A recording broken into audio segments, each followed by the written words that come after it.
It was just after midnight when I heard the knock. 3 slow, spaced-out taps that echoed through the quiet of my apartment. I was half asleep, lying on the couch in basketball shorts and an old hoodie, Netflix asking if I was still watching. At first, I thought I imagined it. Nobody ever comes to my door this late. I sat up, blinked at the dark hallway, and waited. Then it came again. This time, 2 quick knocks. Still groggy, I shuffled to the door, barefoot and slightly annoyed. I didn't even look through the peephole. I just opened it.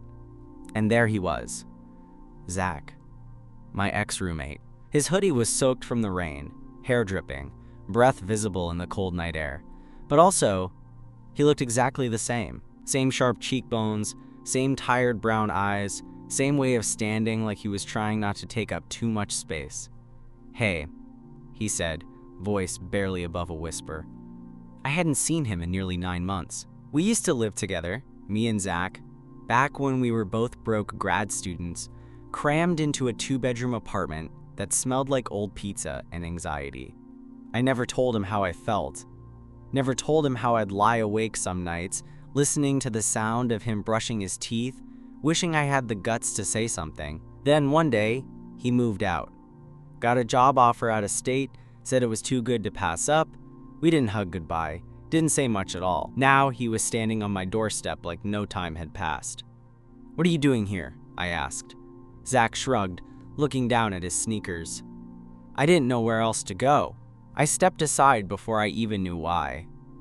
"Come in." He slipped inside, shaking off water like a stray dog, leaving little puddles in the hallway. I grabbed a towel from the bathroom and handed it to him. He took it silently and started drying his hair, still not looking at me. "You could have texted," I said, trying to keep my voice even. He laughed, just a short, humorless sound.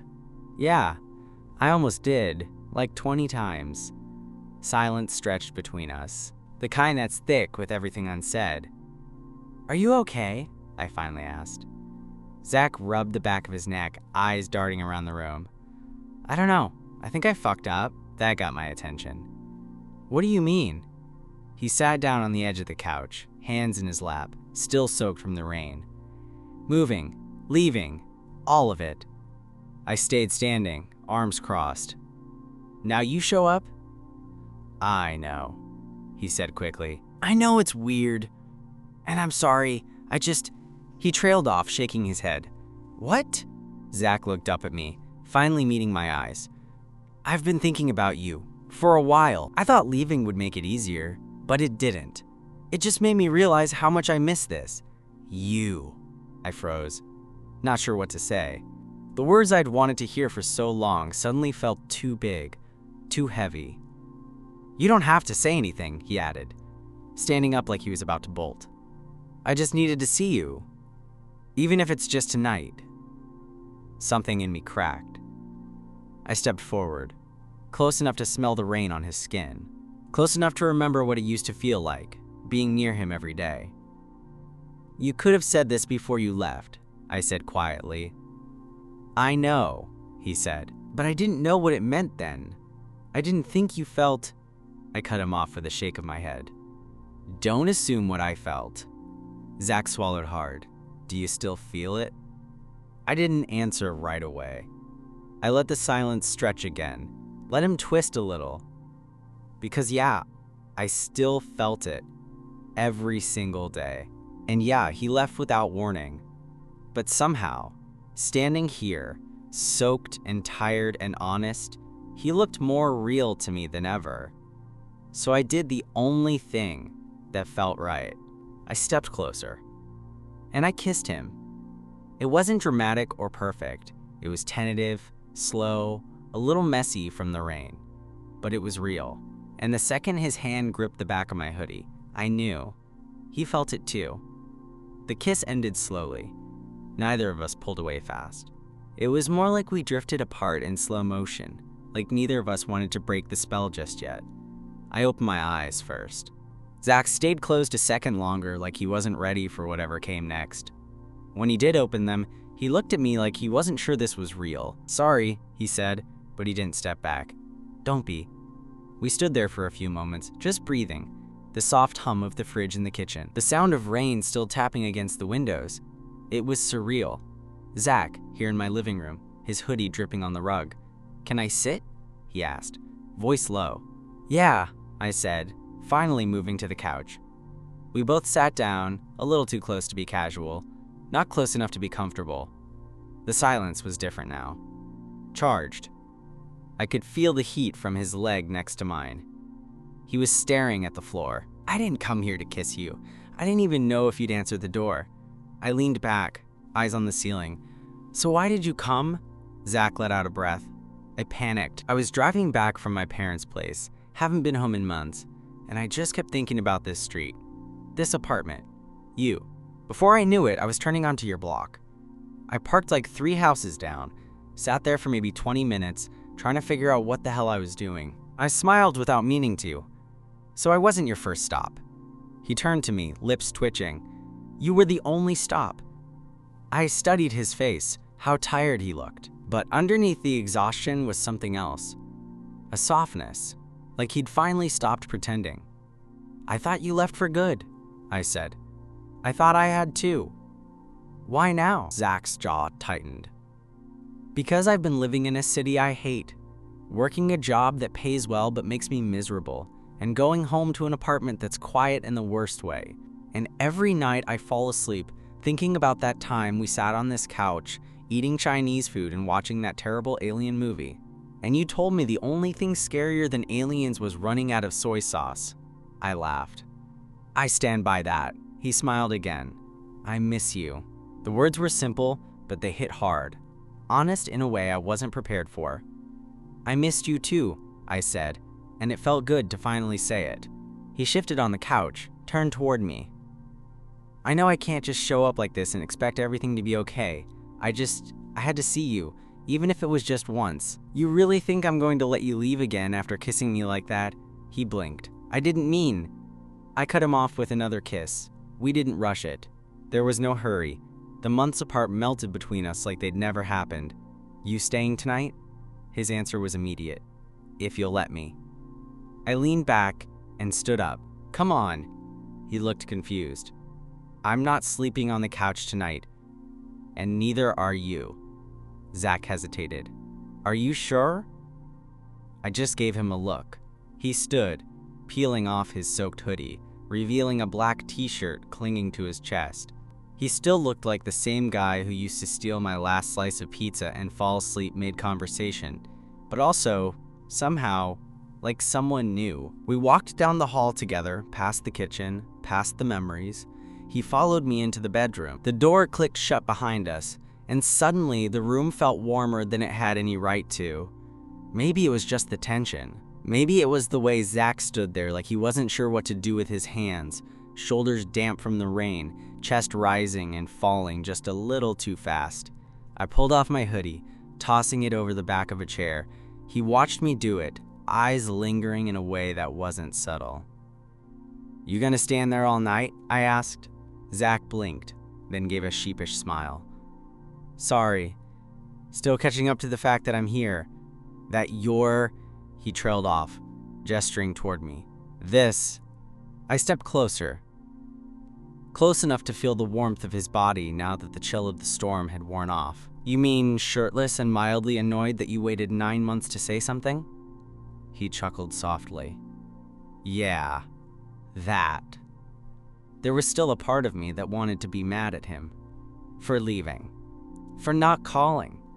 For all the nights I lay awake wondering if he'd ever thought about me at all. But then he looked at me like this, his mouth parting slightly, like he was afraid to speak in case it ruined everything. And suddenly, being mad didn't seem that important anymore. "You still overthink everything?" I asked. Zach gave a small shrug. "Only when it matters." That answer hit me in a way I didn't expect. Honest. Simple. So I kissed him again. Slow this time. No tension. No years of buildup. Just soft, steady pressure. But I didn't stop him. We moved to the bed without saying anything. The sheets were still rumpled from earlier. I hadn't planned on sharing them. But then again, I hadn't planned on Zach showing up at my door either.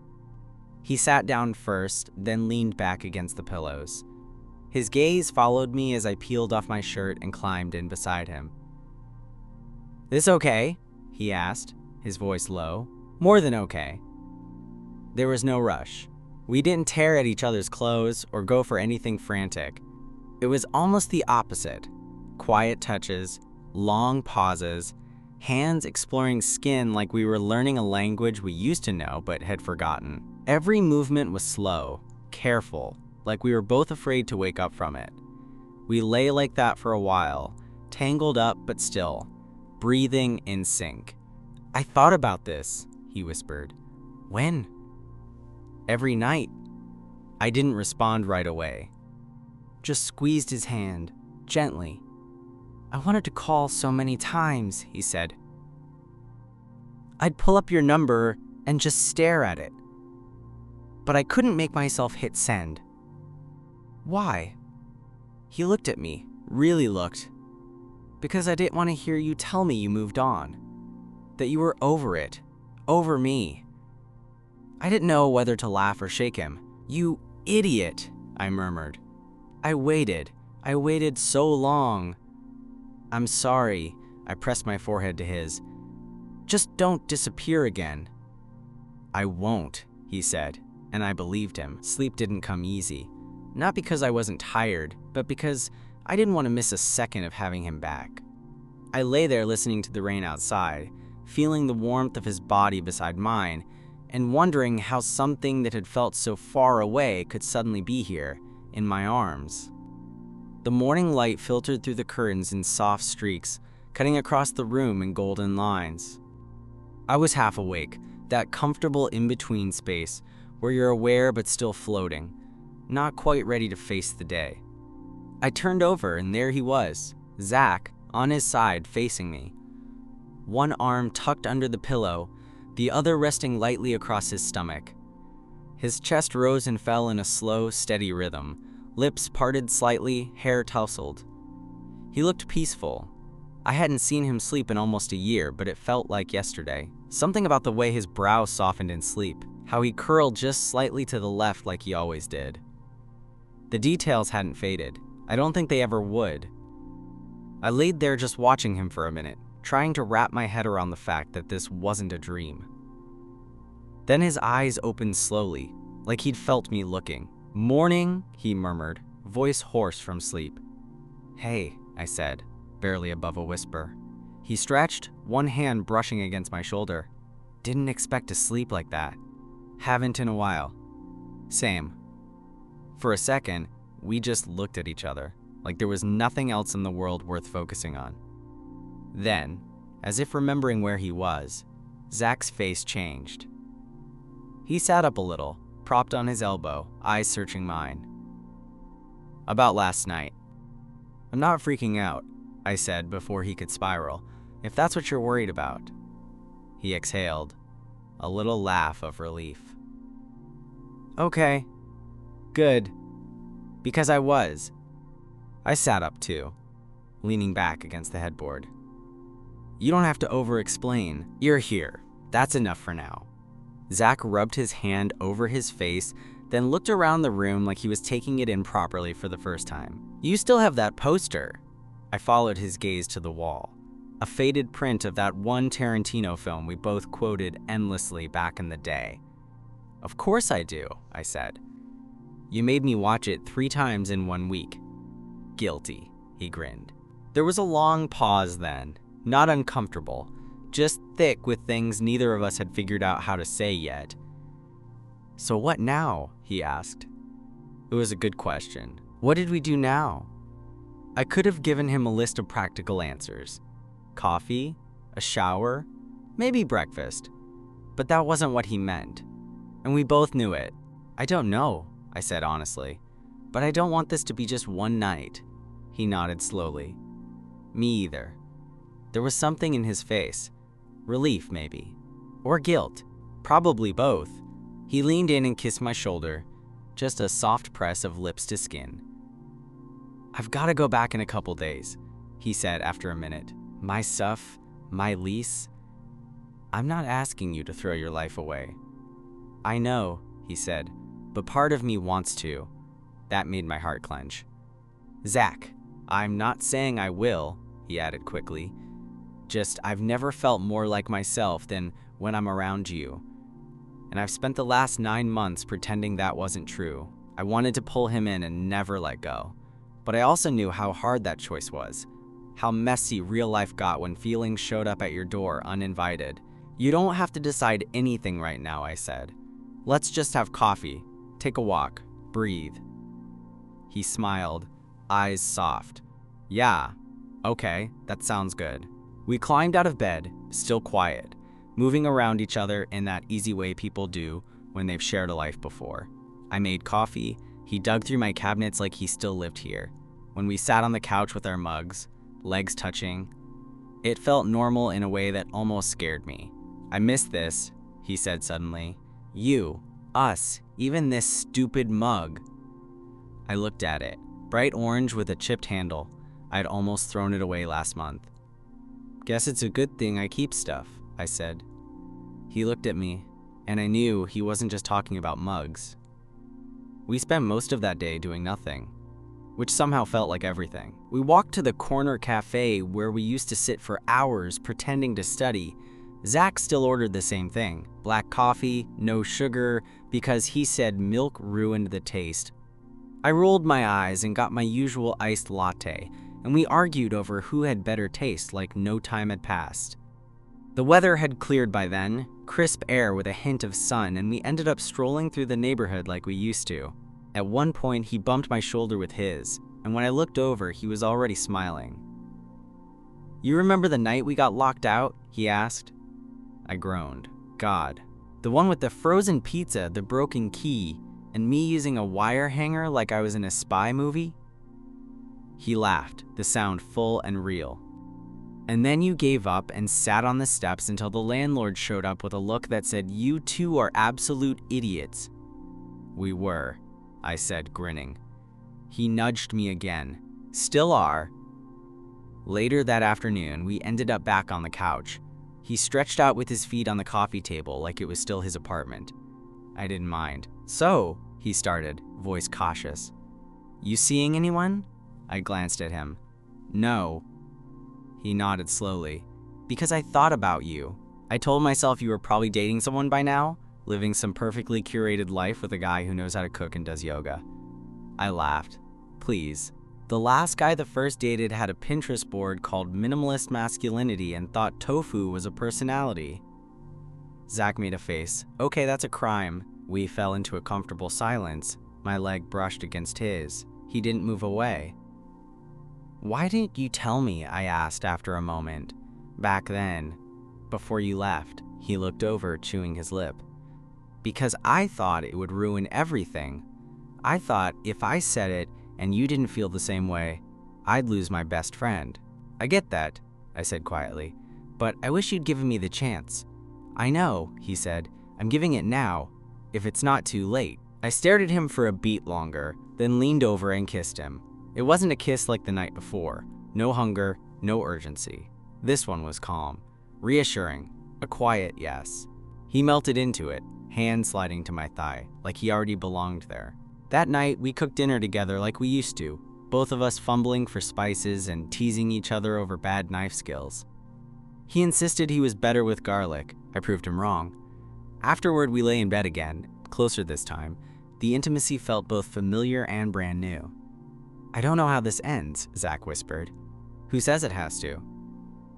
I mean, you're here. I'm not yet. There's still a lot I have to figure out. I nodded. We'll figure it out, one thing at a time. He looked up at me.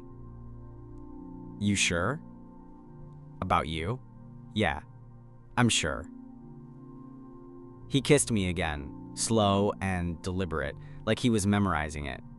Then I guess I'll start figuring out how to move back.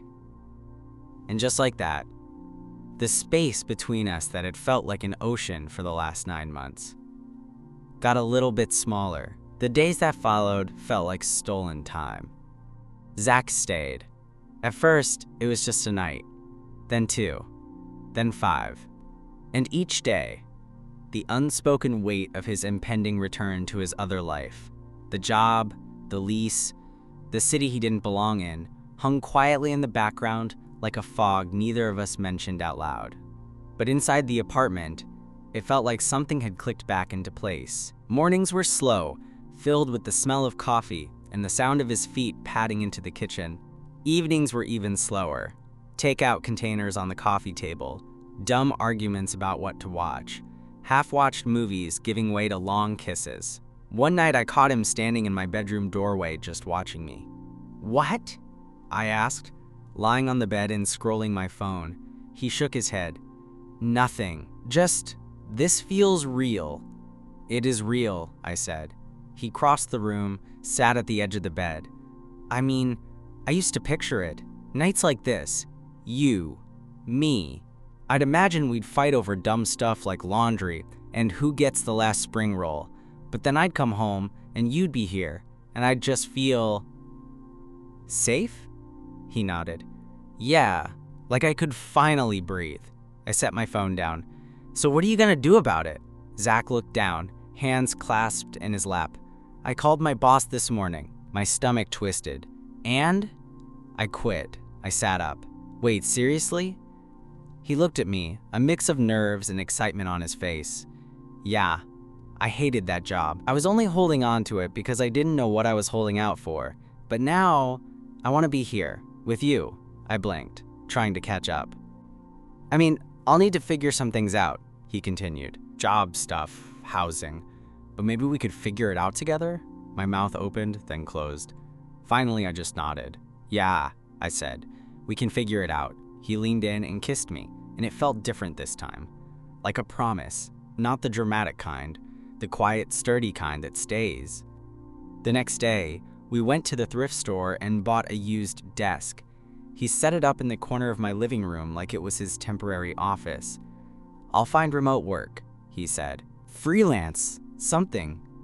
We slipped into a new rhythm. It wasn't always smooth. He left wet towels on the bed. I hogged the comforter. He stole bites of my cereal when he thought I wasn't looking. But it worked. One afternoon, I came home to find him asleep on the couch, laptop open on his chest, my hoodie bunched up under his head.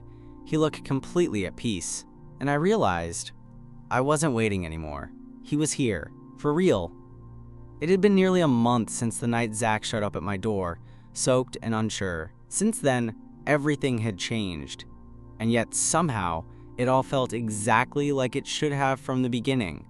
We never made a big deal about him officially moving in. It just happened. One drawer became two, a toothbrush showed up next to mine, and soon there were 3 different kinds of hot sauce in the fridge, because apparently Zach couldn't live without options. We fought once. Not a screaming match, just a sharp, uncomfortable silence over something dumb, like dishes, or how much space he was taking up on the couch. He stormed off to the bedroom, and I paced the kitchen trying to decide whether to follow him or just let him cool off. Eventually, I walked in and found him sitting on the edge of the bed, hands in his lap, looking defeated. "I get scared," he said without me asking. "I keep waiting for you to realize this was a mistake. That I'm a mistake." I sat beside him, pulled him close. "You're not." "You sure?" I kissed his shoulder. "Every damn day." And that was it. No fireworks, no dramatic apology, just 2 guys sitting in the dark, figuring it out. That's how everything was with us now. Simple, quiet, intentional. One Sunday morning, we went to the park, coffee in hand, sitting on a bench, and watching a group of kids kick around a soccer ball. Zach leaned into me, head resting on my shoulder. "Do you ever think about what this would have been like if we had just talked sooner?" "All the time," I said. "But maybe we weren't ready then." He nodded. "Guess we are now." That night, we had friends over for dinner, his first time meeting some of my close people since coming back. He was nervous, kept asking if he looked okay, if he was being too quiet, if my friend Gabe thought he was a jerk. After everyone left and the dishes were drying on the rack, he pulled me in by the waist and kissed me. "Thanks for letting me come back," he whispered. "Thanks for knocking," I said. We crawled into bed, limbs tangling like we always did. He fell asleep fast, his breath soft against my neck. I stayed awake a while longer, thinking about everything it took to get here. The missed chances, the quiet longing, the slow build-up to something that had always been there, just waiting for the right moment to bloom. And now he was here. Now it was real. And this time, he wasn't going anywhere.